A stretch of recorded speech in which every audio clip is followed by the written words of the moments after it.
और बड़ी खबर आ रही है, भोजपुरी एक्ट्रेस अक्षरा सिंह से 50 लाख रुपए की रंगदारी मांगी गई है। अभी जो है वो गैंगस्टर का दौर चल रहा है और आज के डेट में भोजपुरी से लेके बॉलीवुड से लेके पॉलिटिक्स से लेके हर जगह रंगदारी वाला खेला शुरू हो चुका है। अभी हाल ही में लॉरेंस बिश्नोई ने और उनकी टीम ने पप्पू यादव को धमकाया था और उसके बाद शाहरुख खान को, सलमान खान को धमकाया था।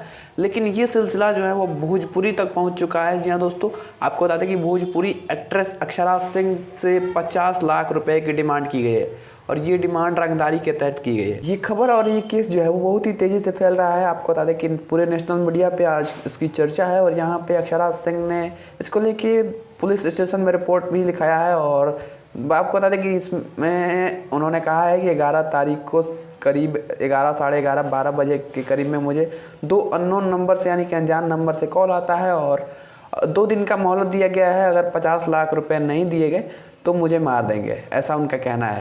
एक आवेदन हमें प्राप्त हुआ था जिसमें अक्षरा सिंह का नाम लिखा हुआ था और उनके व्याप पर वो आवेदन दिया गया है और उनके द्वारा ये दावा किया गया है कि ये आवेदन अक्षरा सिंह के द्वारा उनको दिलाया गया है, तो उसकी जांच की जा रही है और उसमें रंगदारी मांगने की भी शिकायत दर्ज की गई है।